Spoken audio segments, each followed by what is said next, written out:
जी हाँ दोस्तों, अपने प्यारे भारत ने पोर्टेबल न्यूक्लियर मिसाइल बना ही डाला और हमने चीन और पाकिस्तान के न्यूक्लियर फर्स्ट यूज पॉलिसी को फेल कर दिया है। भारत ने अग्नि प्राइम मिसाइल की टेस्टिंग कंप्लीट कर ली है। तो चलिए समझते हैं कि ये अग्नि प्राइम मिसाइल क्या है, कैसे भारत ने चाइना और पाकिस्तान के न्यूक्लियर फर्स्ट यूज पॉलिसी को फेल करी, कैसे चाइना पाकिस्तान देखते रह गए और भारत ने उनके न्यूक्लियर फर्स्ट यूज पॉलिसी को फेल कर दिया। आखिर ये पोर्टेबल न्यूक्लियर मिसाइल क्या होता है, इससे हमारे न्यूक्लियर इंडस्ट्री को कितना बूस्ट मिलेगा और क्यों हमें अपने डीआरडीओ को थैंक यू बोलना चाहिए। नाउ यहाँ पर आप आर्टिकल देख पाएंगे, India successfully conduct night trial of new generation Agni prime ballistic missile boosts strategic deterrence. Guys, ये भारत के लिए बहुत बड़ी डेवलपमेंट है क्योंकि भारत ने अब तक जितने भी अग्नि सीरीज के मिसाइल को बनाया है, ये सबसे लाइटेस्ट, सबसे स्मॉलेस्ट मिसाइल है और भारत का कहना है कि हम लोग इसको एक पोर्टेबल न्यूक्लियर मिसाइल के तौर पर यूज करेंगे। जब हमने इस टेस्ट को कम्प्लीट किया तो जो हमारे पड़ोसी देश हैं, चाइना और पाकिस्तान, ये दोनों भारत के लिए नो फर्स्ट यूज पॉलिसी को नहीं मानते हैं। चाइना का कहना है कि हम लोग नो फर्स्ट यूज पॉलिसी को मानते हैं, लेकिन भारत के लिए नहीं। जिस देश में हमारी टेरिटरी मौजूद है उस देश में हम नो फर्स्ट यूज पॉलिसी को नहीं मानते हैं। मतलब अगर चाइना चाहे तो चाइना भारत के ऊपर न्यूक्लियर बम बरसा सकता है, इसमें उसका नो फर्स्ट यूज पॉलिसी नहीं लगेगा। और हमारा ये कहना है कि अगर हम पर कोई न्यूक्लियर अटैक करता है तो हम उसके रिप्लाई में न्यूक्लियर अटैक करेंगे, अदरवाइज हम न्यूक्लियर वेपन यूज नहीं करने वाले हैं। लेकिन चाइना ऐसा नहीं बोलता है। चाइना बोलता है हम भारत के ऊपर अपने हिसाब से न्यूक्लियर वेपन को बरसा देंगे जब उसको लगेगा कि हमको वॉर करना है भारत के साथ। वहीं दूसरी ओर पाकिस्तान कोई भी पॉलिसी को नहीं मानता है। पाकिस्तान का कहना है कि हम अपने दुश्मनों का वेट नहीं करने वाले हैं।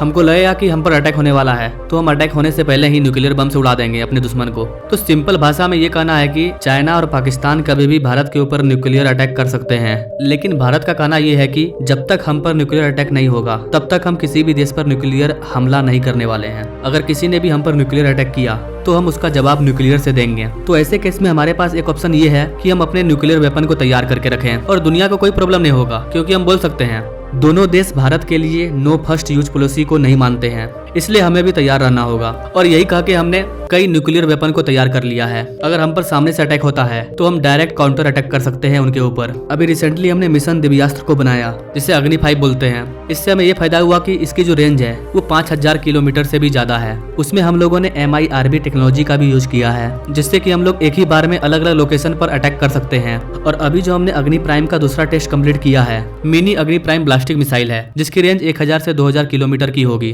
भारत के अंदर जितने भी न्यूक्लियर मिसाइल का टेस्ट होता है उसे DRDO के साथ मिलकर के किया जाता है, जिसमें भारत के न्यूक्लियर कमांड के ऑफिसर शामिल होते हैं। स्ट्रेटेजिक न्यूक्लियर कमांड फोर्स भी कहते हैं। इनकी स्थापना अटल बिहारी वाजपेयी के राजनीतिक काल में 4 जनवरी 2003 को किया गया था और कहा गया था कि भारत के अंदर जितने भी न्यूक्लियर वेपन होंगे, जो भी न्यूक्लियर का मुद्दा होगा, उसका मैनेजमेंट, उसका अरेंजमेंट, हर चीज का देखरेख यही कमांडो करेंगे। ना हमने जो अग्नि प्राइम मिसाइल बनाया है, इसकी जो खासियत है उसको जान लेते हैं। गाइस, हमने अपने अग्नि प्राइम मिसाइल में दूसरे मिसाइलों की तरह लिक्विड फ्यूल को यूज नहीं किया है। यहाँ पर हम लोग फ्यूल के रूप में सॉलिड प्रोपेलेंट का यूज कर रहे हैं। इसका फायदा ये हुआ है कि ये मिसाइल अग्नि सीरीज मिसाइल के सबसे स्मॉलेस्ट और लाइटेस्ट मिसाइल बन चुकी है। इसका एक और फायदा ये होगा कि क्योंकि ये सॉलिड प्रोपेलेंट फ्यूल वाला मिसाइल है तो इन सारे मिसाइलों में हम फ्यूल को पहले ही भर लेते हैं। अदरवाइज जो लिक्विड मिसाइल होता है, उस मिसाइल की जब जरूरत पड़ती है तब उसमें हम फ्यूलिंग करते हैं, लेकिन इसमें ऐसा नहीं होगा। इसमें हम पहले से ही फ्यूल भर के रखेंगे क्योंकि ये सॉलिड के रूप में है। तो कहने का मतलब ये है कि अब तक हम लोग 1000 से 2000 किलोमीटर में अपने दुश्मन को काउंटर करने के लिए जो छोटे मोटे मिसाइल का यूज करते थे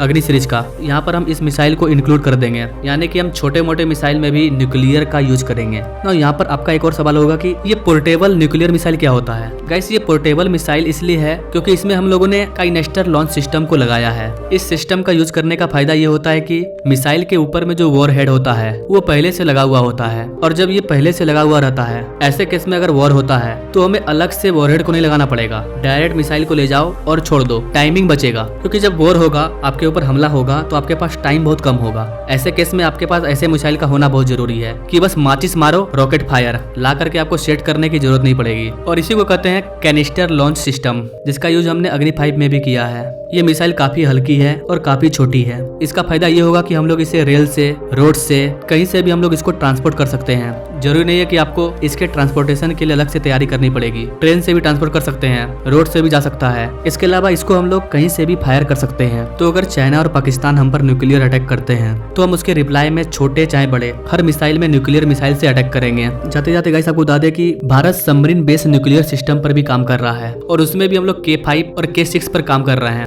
जिसकी रेंज 5000 से 6000 किलोमीटर होगी। और इन सारी चीजों की वजह से हमारी जो नो फर्स्ट यूज पॉलिसी है वो और ज्यादा मजबूत होती जा रही है। तो गाइस DRDO की सफलता के लिए एक लाइक तो बनती है। अगर आप अपने DRDO को थैंक यू बोलना चाहते हैं तो कमेंट में जय हिंद जरूर लिखें। Now thank you for watching. मिलते हैं अगले वीडियो में एक नई जानकारी के साथ, तब तक के लिए जय हिंद।